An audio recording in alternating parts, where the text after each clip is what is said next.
pada kali ini saya ingin membacakan suatu hadis yang sangat mulia sekali, hadis yang disabdakan oleh Rasulullah Shallallahu Alaihi Wasallam. Wa Sayyiduna Rasulullah Shallallahu Alaihi Wasallam Rabbuna atahu jawami' al-kalim, yani yatakallamu bil kalimat al-qalilah walakin tahtaha 'ulum katsira. Nabi Muhammad Shallallahu Alaihi Wasallam dalam ucapannya itu disifati sebagai jawami'ul kalim. Jadi ucapannya itu sedikit tapi mengandung makna-makna yang begitu luas. Hadil ulama ismuhu Taqiyuddin As-Subki rahimahullah kana yashrah hadha al-hadith alladhi urid an aqra'ahu lakum fabaqiya fi syarh hadha al-hadith 14 sanatan.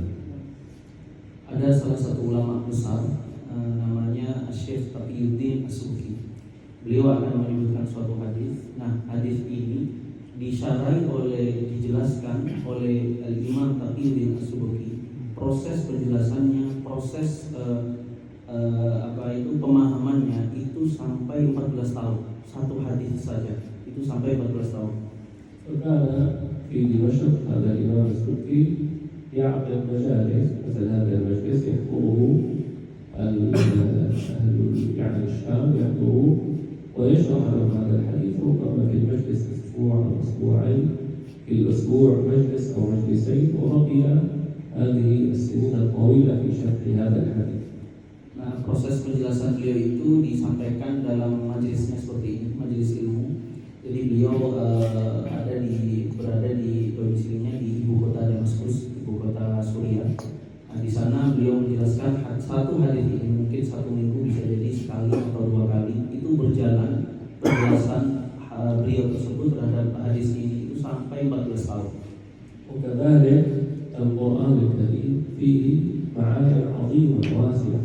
Begitu pula Al-Quran. Al-Quran itu juga lafalnya sedikit, namun mengandung makna yang begitu banyak sekali.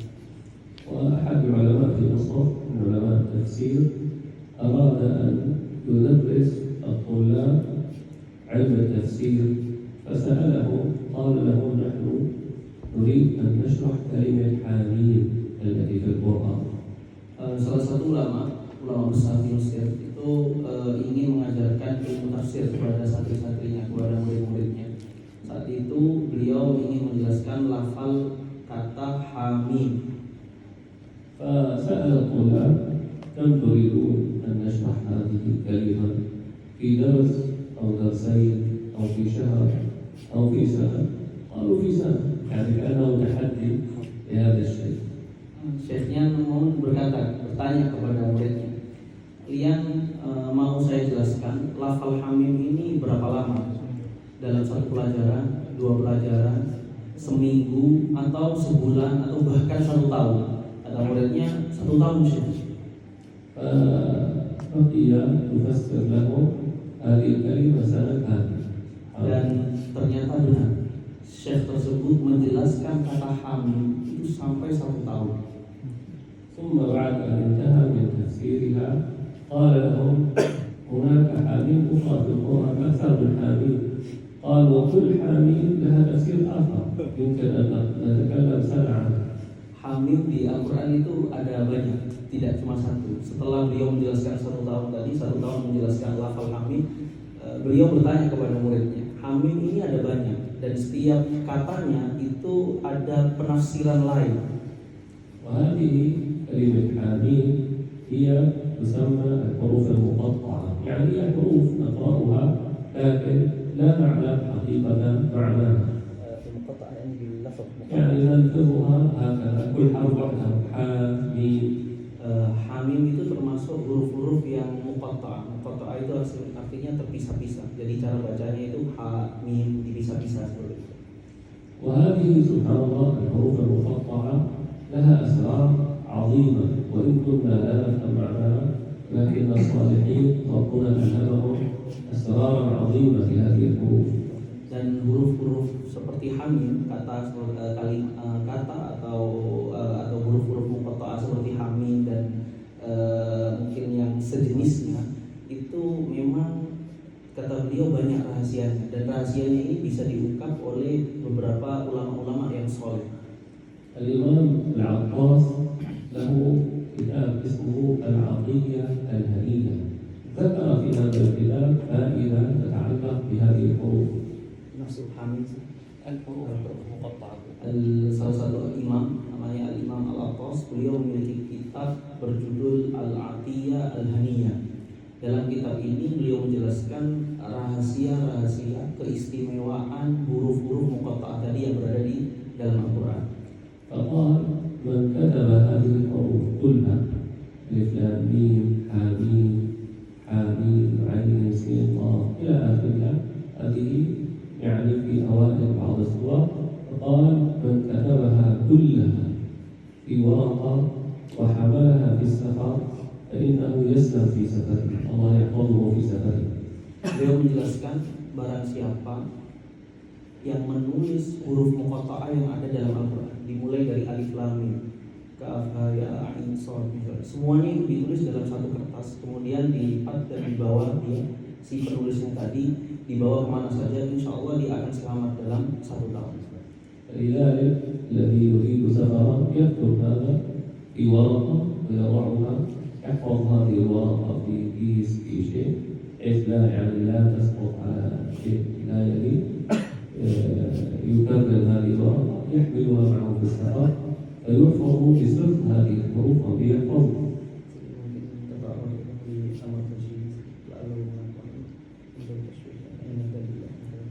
وهذا الأمر هو من إلهامات الصالحين. الصالحون يلهمهم الله أشياء ربما نحن لا نعرف الدليل عليها، لكن هؤلاء الصالحون ربي يفتح لهم.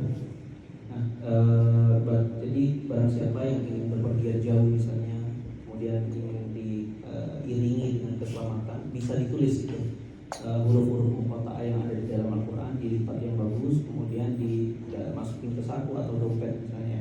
Dan ini sifatnya eksperimen ulama. Ini sifatnya eksperimen ulama. Jadi ketika dalam agama Islam hal-hal yang bersifat eksperimen itu nggak butuh dalil. Jadi nggak usah ditanya dalilnya apa. Soalnya ini eksperimen.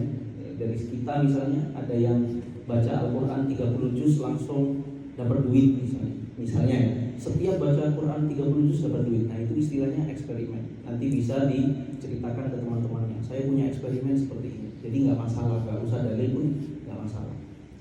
سيدنا عمر رضي الله تعالى عنه وارضاه كان ملهما، يقول عنه سيدنا رسول الله صلى الله عليه وسلم، يقول عن سيدنا عمر: إن يكن في أمتي محدثون فإن منهم عمر، محدثون ملهمون، يعني أن الله يلهمه علوما ربما لا يعرفها غيره.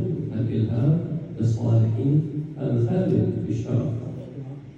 Sayyidina Umar termasuk salah satu sahabat yang sering mendapatkan ilham dari Allah Subhanahu wa taala.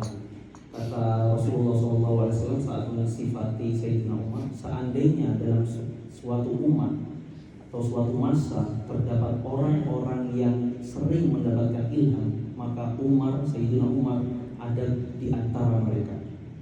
Saking seringnya mendapatkan ilham dari Allah Subhanahu wa taala. هذه المسألة التي ذكرناها في الحوض المقطعة، لو واحد قال أنا لا أصدق ولا أقنع بهذا الكلام، قل له أنت تحرم الخير، تحرم نفسك الخير، هذا خير وصلنا من الصالحين، فأنت تحرم نفسك الخير إذا لم تقبل كلامها. Misalnya ada dari kita atau orang yang bilang, saya nggak percaya hal-hal yang seperti itu, huruf-huruf kemudian itu jimat apa sih itu, saya nggak percaya hal-hal yang seperti itu. Kata beliau, ya terserah, kalau mau nggak percaya juga nggak apa-apa kan, gitu. Cuma ngapain kita melarang diri kita, menyia-nyiakan waktu kita, nggak mau ngambil suatu kebaikan yang sudah dibuktikan oleh para ulama. Ngapain kita kok bahasa ilmunya apa ya, kok dungu atau goblok gitu ya. Ngapain kita nggak mengambil kebaikan itu, sudah terbukti gitu kan. هذا مثل من ذهب إلى الطبيب نظر فيه أعطاه دواء قال خذ هذا الدواء، قال للطبيب أنا لا أقتنع بهذا الدواء، ما دليلك؟ ما عرفني كيف عرفت أن هذا هو الدواء؟ الطبيب يقول له اذهب تأخذ الدواء، لا أشرح لك، لا تأخذ الدواء فتموت.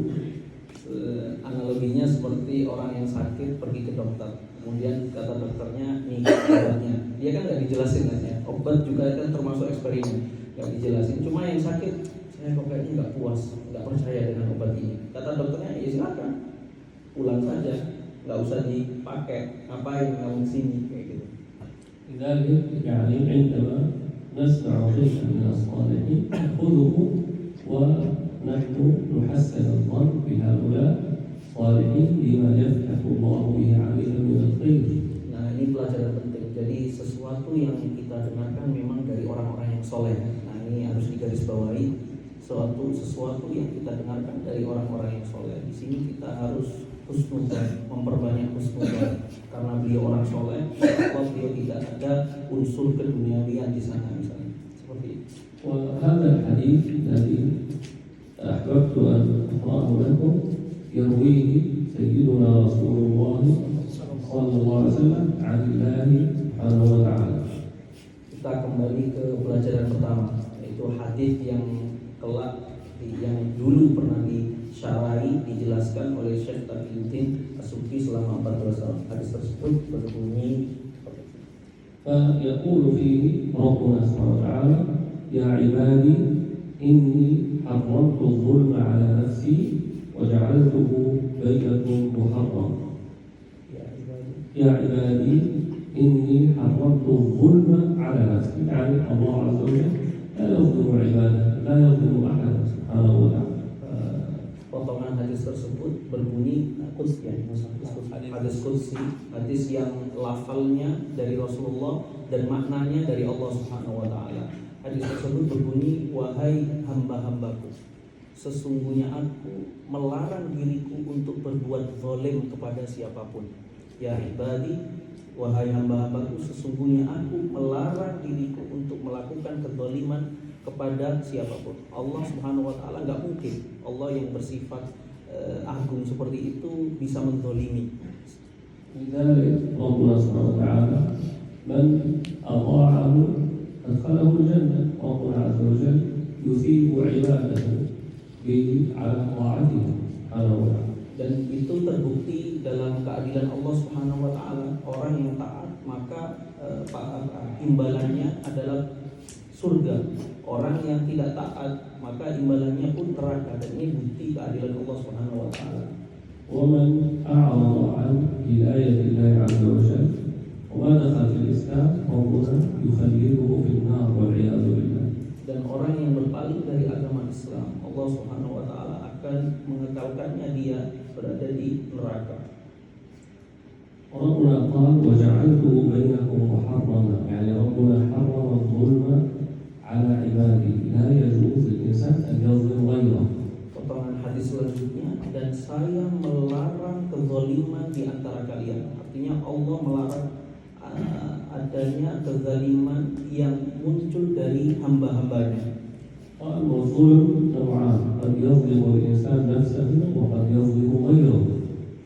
Zalim ini terbagi menjadi dua. Satu, kezaliman terhadap diri sendiri. Yang kedua, kezaliman terhadap orang lain. قال فالذي يعصي الله عز وجل هذا يظلم نفسه. Orang yang bermaksiat kepada Allah itu merupakan contoh orang yang menzalimi dirinya sendiri. والذي يعني يتعدى على حقوقه يكون قد ظلم غيره. Dan orang yang menyakiti temannya atau orang lain, maka ini termasuk contoh orang yang menzalimi orang lain. ويعني هذا سبحان الله الظلم بين العباد هذا أمره خطير ليس سهلا. الظلم Dan kezaliman terhadap makhluk Allah, terhadap orang-orang selain siapa orang yang menzalimi tadi, ini memang sangat bahaya sekali. يعني ربما بعض الناس عنده قوة يستطيع بقوته أن يأخذ أموال الناس بالظلم، هذا والعياذ بالله يوم القيامة يكون يدفعها. Mungkin sebagian orang ya punya kekuatan lebih, dia angkuh, punya kekuatan lebih, akhirnya dia mengambil hak-hak orang lain, mengambil uang orang lain, harta orang lain. Ini tentu nanti kelak di akhirat akan dihisab. Dia akan membayar, mendapatkan balasan dari perbuatannya di dunia itu. كان عندنا في الشام أرض يعني كبيرة جدا، وجزء من هذه الأرض يطل على الشارع، فمقدمة الأرض غالية جدا لأنها قريبة من الشارع. Di Syam, di negara Syam dulu ada sebidang tanah, dan sebidang tanah ini memang dekat dengan jalan, maka harganya tentu mahal. والمكان الجزء البعيد عن الشارع أقل ثمنا، dan bagian yang jauh dari jalan itu harganya murah. والجزء الذي هو قريب من الشارع كان يملكه أناس فقراء ضعفاء. Nah, saat itu kan harga umumnya seperti itu ya. Tanah ketika dekat dengan jalan raya tentu lebih mahal daripada tanah yang ada di pelosok. Nah, saat itu tanah yang berdekat dengan jalan ini dimiliki orang fakir, orang miskin. والذي الجزء البعيد الرخيص يملكه جماعة أقوياء لهم سلطة وقوة ويعني يستطيعون أن يظلموا غيرهم. Waktu itu bagian yang berada di pelosok itu dimiliki oleh orang-orang yang kuat, preman-preman kuat, orang-orang yang kaya, yang sewenang-wenang. فدخلوا في القضاء والوكل والمحامي والقضاء وأشياء كثيرة في الأموال، وأخرجوا الفقراء من مكانهم فابعدوهم إلى آخر الأرض، وأخذوهم عن طريق الظلم المكان القريب من الشارع طبعا. صاروا الأقوياء يملكون القريب من الشارع فرجعوا إلى الوراء. Waktu itu karena mereka preman-preman tersebut sangat menang, akhirnya dengan cara apapun datang ke pengacara, datang ke pengadilan dengan pengacara mereka, tangannya itu dibalik. Jadi hukum hakim waktu itu menghukumi tanah depan yang dekat dengan jalan itu miliknya preman-preman tadi, sedangkan milik orang fakir ini jadi menjauh, berada di pelosok. فهؤلاء يعني في الظاهر هم نجحوا في هذا العمل، نجحوا وأخذوا ما يريدون. هذه الظاهر ربحوا، لكن في الحقيقة خسروا خسران عظيم. Secara zahir ya, secara tampak, secara kasat mata mungkin mereka senang, mereka berbahagia karena berhasil memperoleh tanah dengan kezaliman tersebut. Cuma nanti di akhirat bagaimana? لكن المشكلة أن حياة الدنيا قصيرة، الحياة في الدنيا قصيرة، كم سنة نعيش في الدنيا؟ 100 سنة، لكن حياة القبر والآخرة لا تنتهي. Nah, kita sebagai orang akal ya harus berpikir dunia ini sebentar saja. Umur kita cuma berapa sih? Paling rata-rata kan 60-an seperti itu. Dunia ini memang sebentar, sedangkan kita sebagai orang akal, orang berakal meyakini bahwasanya di sana ada kehidupan yang lebih panjang, yaitu kehidupan akhirat, kehidupan yang tidak ada intinya, tanpa batas itu, kehidupan abadi.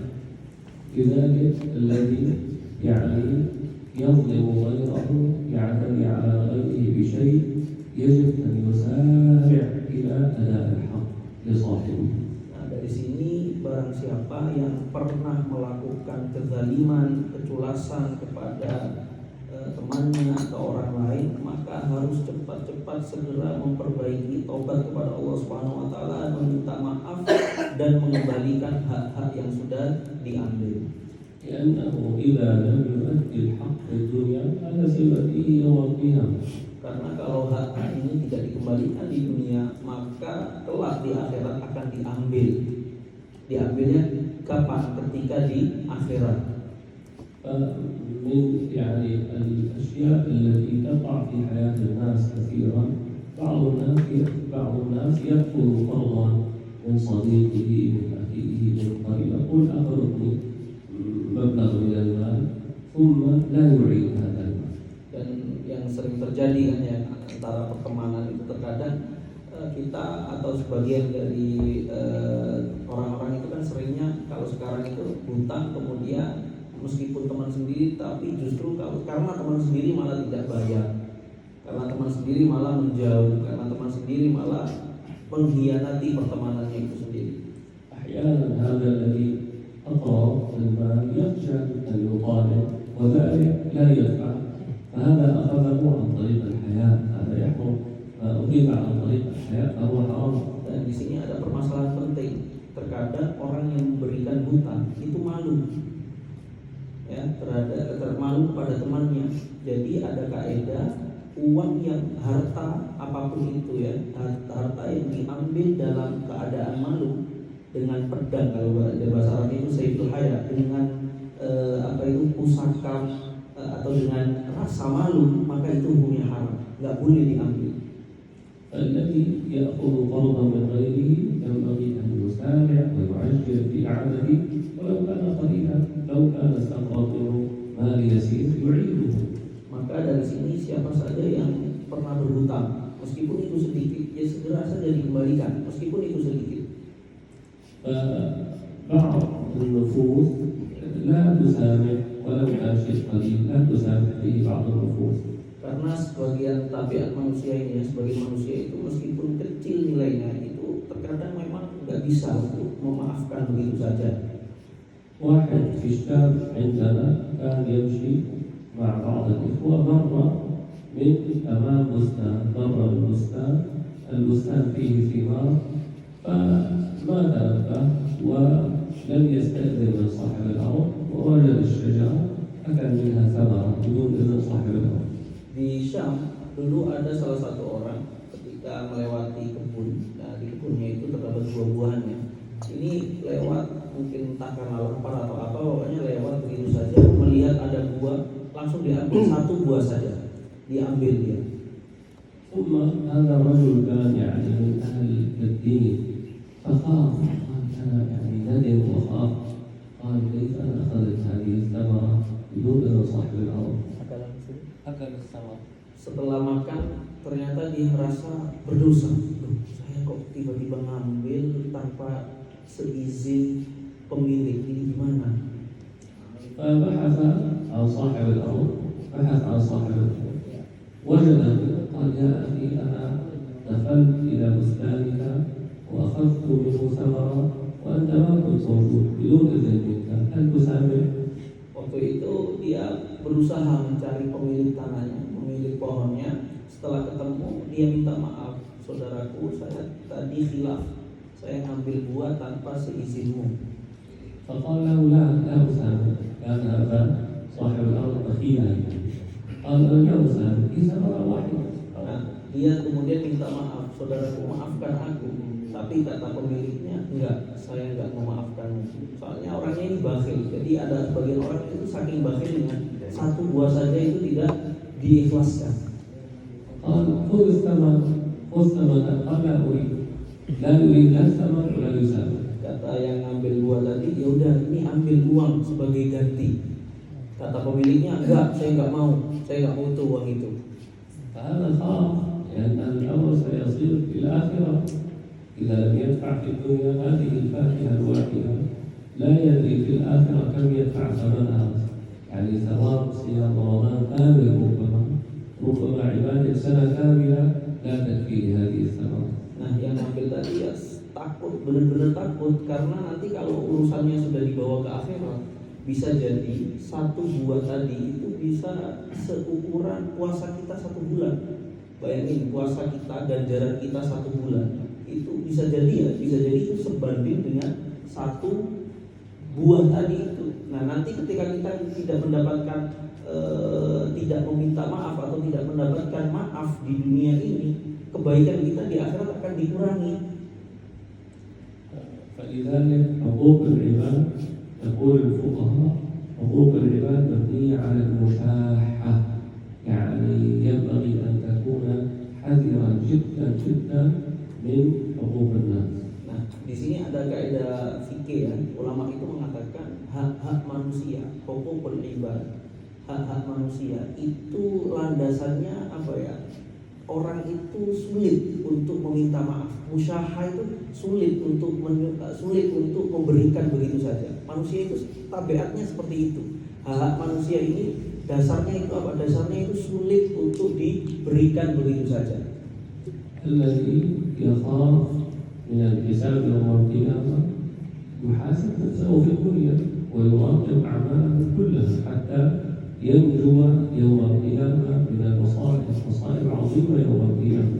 Maka kalau kita ini memang takut dengan hari kiamat, jadi semua pekerjaan kita, aktivitas kita ini memang harus kita teliti.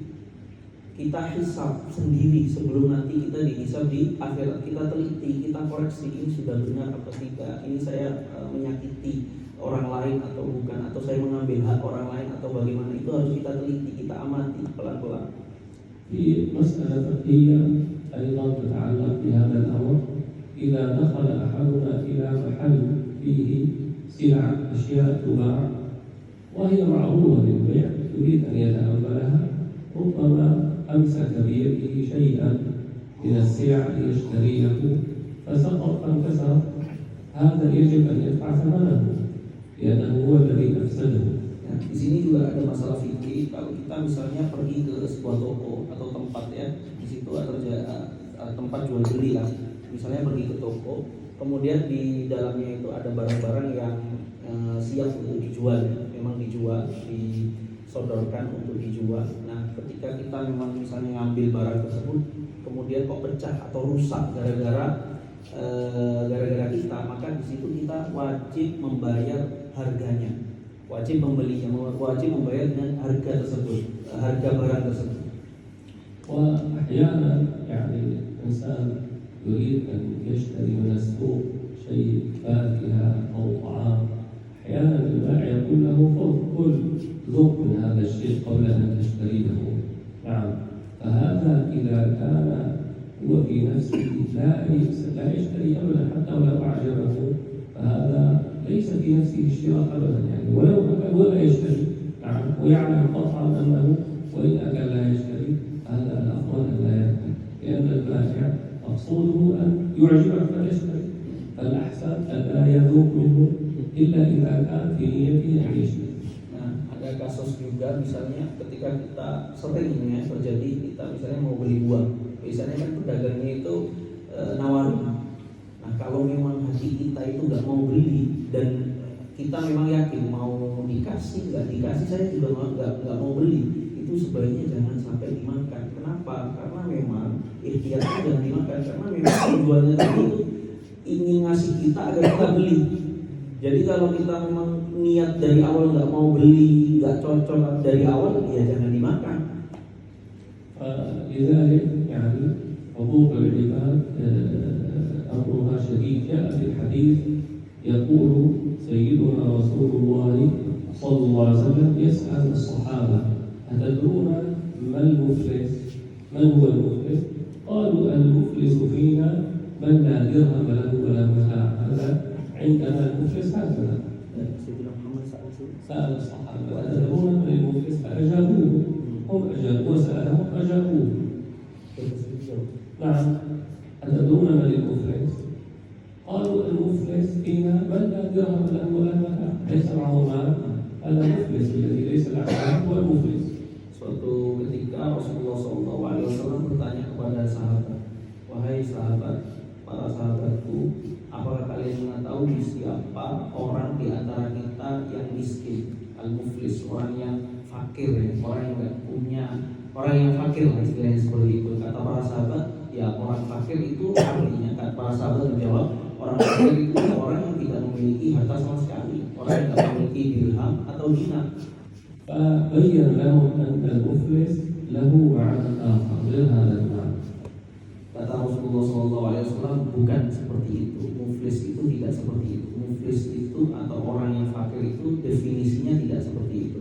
فقال المفلس من أمتي من يأتي يوم القيامة بصلاة وصيام وزكاة، يعني ذهب إلى الآخرة ومعه أعمال صالحة.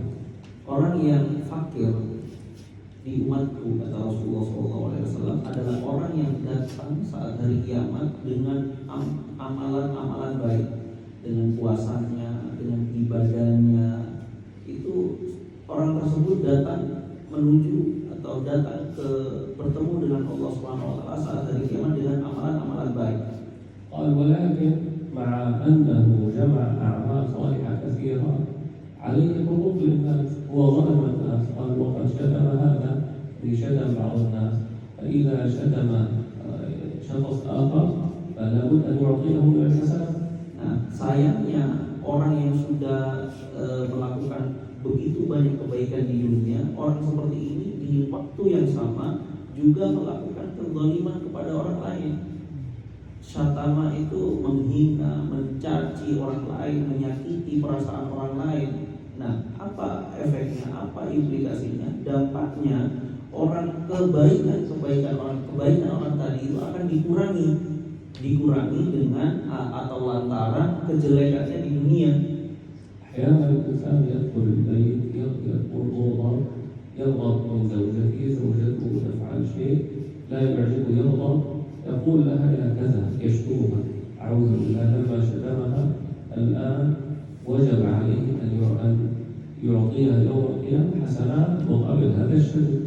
Sebagian suami mungkin karena capek karena capek mungkin, atau memang sengaja ketika masuk rumah dengan perasaan marah ketemu sama istrinya dicaci maki, istrinya dikata-katain. Itu meskipun istrinya nanti kelak di akhirat juga sama, kebaikan kita akan diambil, dikasihkan kepada istri kita. لذلك لابد أن يطلب منها السماح قبل أن يموت هو أو زوجته.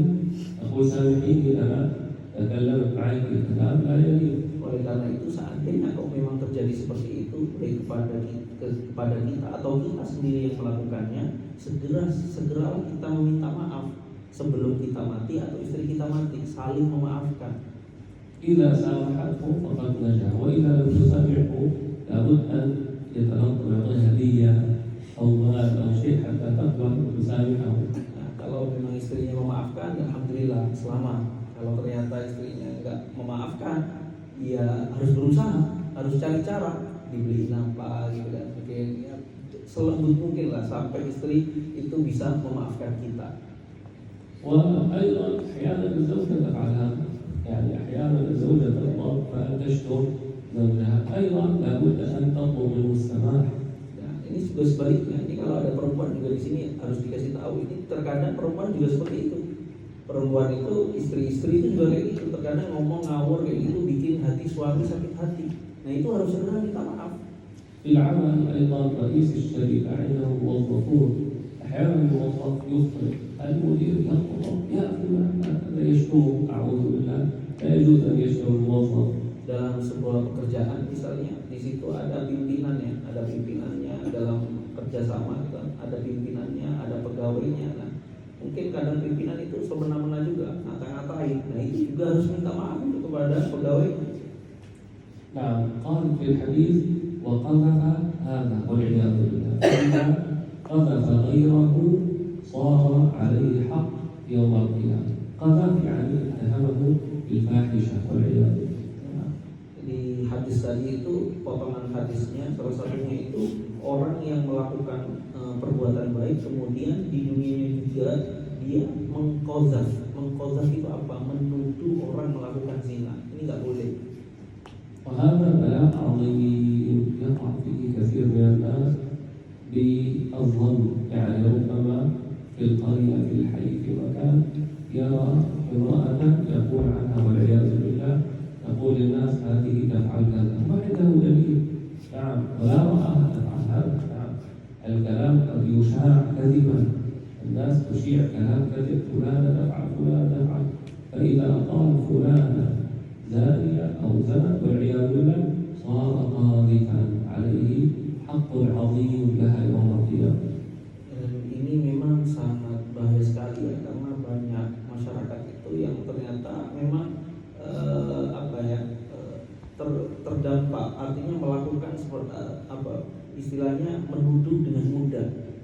Kadang cuma melihat perempuan misalnya keluar dari rumah siapa kayak gitu langsung dikasih dihubungi bahwasanya dia melakukan zina atau melakukan hal-hal yang buruk atau bagaimana, padahal kita nggak tahu. Atau misalnya karena kita dengar gosipan tetangga, itu nggak boleh. Selama itu nggak boleh. Nasruhu aidan hatta man arafa ada la yujuz nasruhu. Bahkan ya, kalau seandainya dari kita mengetahui kalau ada si fulan itu ternyata berzina, itu nggak boleh disebar, justru malah harus ditutupi.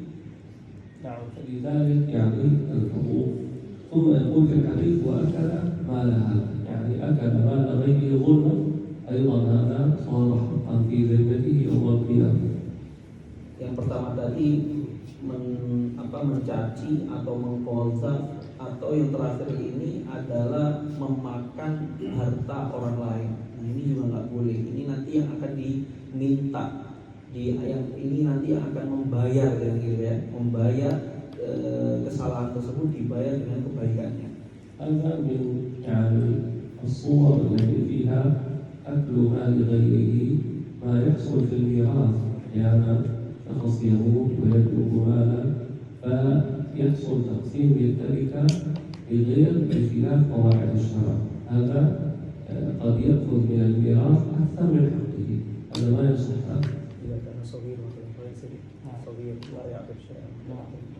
Dan ini contohnya ya, makan salah satu contoh ya, ini sering terjadi juga di masyarakat. Makan hak orang lain itu salah satu contohnya dalam urusan warisan. Nah, ini penting. Misalnya kita kadang orang itu mempermudah. Contoh misalnya bapaknya meninggalkan anak kecil, anak yang belum tahu apa-apa. Kemudian setelah bapak meninggal, harta warisan itu langsung ya udah bagi rata saja, paman-pamannya dikasih apa, pokoknya dibagi rata saja. Sedangkan anak kecil ini nggak tahu apa-apa, itu nggak boleh. Karena apa? Karena anak kecil ini seandainya dia tahu, belum tentu dia ridho, dan itu memang harus butuh sepakat ridho semua. أحيانا يعني الزوج إذا مات الزوجة تأخذ نصف ماله، هذا بالشرع لا يجوز، هذا تأخذ نصف المال ليس لها حق. Suami misalnya meninggal, kemudian istri langsung mengambil setengah dari kekayaan suami, itu nggak boleh juga, haknya bukan setengah. نعم وأحيانا يعني يموت الشخص وله أطفال صغار، هذا المال له حق فيه، لا يجوز أن يأخذ أحد من المال حتى يعطى الأطفال حقهم. Nah, sama beliau menyebutkan lagi, kalau misalnya ada seseorang meninggal, kemudian anak-anaknya banyak, kecil-kecil, itu uangnya nggak boleh tiba-tiba langsung dibagi-bagikan begitu saja. Itu mereka harus paham, ditunggu dulu, disimpan. يعني أحد العلماء في الشام عندنا كان إذا دخل إلى تعزية، يعني مات رجل شخص مات وفعل عزاء وله أطفال صغار، إذا دخل يدخل يعزيهم وهو قائم ويخرج، لا يجلس ولا يشرب ماء ولا قهوة ولا شيء أبدا، يخاف أن يكون هذا من أموال الصغار. Di Syam itu ada salah satu atau banyak ulama saking waroknya, saking kehati-hatiannya ketika sedang takziah, ternyata yang meninggal tadi memiliki anak-anak kecil yang belum paham. Itu kiainya tadi atau ulamanya tadi masuk takziah, habis itu nggak mau minum apa-apa, soalnya takut jangan-jangan air mineral ini ternyata hasil atau uang atau hasil dari uang anak kecil tersebut, miliknya, haknya anak kecil tersebut. Jadi ulama langsung pulang begitu saja, habis doa seperti itu, nggak minum, nggak makan, langsung keluar begitu saja, takut soalnya. وأيضا يعني من أكل أموال الناس بالباطل ما يخطئ فيه بعض الناس. أحيانا مثلا يكون له ولد، هو الشخص له ولده عنده مال، فأحيانا الأب يأخذ مال ولده الصغير وليس محتاجا لهذا المال، أخذه. هذا لا يجوز للوالد أن يأخذ مال ولده إلا بقدر النفقة الواجبة له. نعم الواجبة للوالد على الولد، يعني قد يكون الوالد محتاج والولد غني، فالوالد لا يجوز أن يأخذ من مال ولده إلا بقدر نفقة الوالد. Nah, ini juga ada kesalahan yang mungkin sudah sering ya terjadi. Ada seorang bapak misalnya, anaknya punya uang banyak, anaknya misalnya anaknya itu dikasih uang neneknya atau gimana gitu kan, uangnya itu kan banyak, sedangkan neneknya memang ingin ngasih uang itu kepada cucunya. Nah, ini bapak nggak boleh memakai uang tersebut kecuali sekadar yang dibutuhkan untuk nafkah. Memang bapaknya ternyata nggak punya duit, miskin atau lagi apa itu nggak punya duit, sedangkan anaknya butuh susu, butuh apa, nah itu boleh untuk sekedar nafkah kepada anak tersebut. بعض الآباء يظن أن مال ولده مباح له يأخذ ما شاء منه، هذا خطأ. Sebagian bapak mengira kalau uang anaknya itu ya udah halal begitu saja. طبعا الولد ينبغي أن يكون بارا، يعطي أباه ما يشاء من البر هذا، لكن ليس واجبا عليه أن يعطي والده إلا النفقة. Tentu nanti kalau anak kecil atau sudah besar itu ya tentu diajari, tentu kita ajari bagaimana cara berbakti kepada orang tua. Seharusnya anak itu memang memberi kepada orang tua. Cuma ini hal tersebut bukan berarti menjadikan orang tua seenaknya saja ngambil harta anaknya. سيدنا رسول الله عليه الصلاة والسلام يبين أن من كانت له أعمال صالحة كثيرة لكن ظلم غيره، هذا يوم القيامة أعماله الصالحة ستذهب بغيره فيصير مفلسا فقيرا من الحسنات. Nah, dari kesimpulan hadis tadi yaitu apa? Seseorang ketika melakukan di dunia ini melakukan suatu kebaikan sebanyak apapun, tapi di waktu yang sama dia melakukan kezaliman kepada orang lain, maka kebaikannya itu akan dikurangi. لذلك الإنسان إخواني في هذه الدنيا ينبغي ألا تغيب عنه وعن ذهنه الآخرة، دائما يتذكر الآخرة والحساب ويوم القيامة، لا يغيب عنه أبدا. Karena itu dalam aktivitas sehari-hari kita dengan varian pekerjaan kita mau jadi apapun kita, jangan sampai kita melupakan urusan akhirat. Karena akhirat ini memang kehidupan di sana, kita hidup ini abadi. Jadi kita dalam segala aktivitas kita harus sering mengingat kehidupan akhirat biar kita lebih hati-hati dalam melakukan perbuatan. ربنا سبحانه وتعالى وصف بعض أنبيائه وصفا عظيما فقال إنا أخلصناهم بخالصة ذكر الدار. أخلصناهم يعني خصصناهم بوصف أنهم يذكرون الآخرة. إنا أخلصناهم بخالصة ذكر الدار. Sebagian para nabi itu disifati oleh Allah Subhanahu wa taala, kita ini akan memberikan kita akan memberi, kita ini telah memberikan keistimewaan kepada sebagian para nabi karena lantaran apa? Lantaran mereka selalu mengingat urusan akhirat. وهذا يعني جاء في الثناء على الأنبياء فلولا أنه أمر عظيم لما أثنى الله به على أنبيائه. Seandainya urusannya mengingat akhirat ini tidak sesuai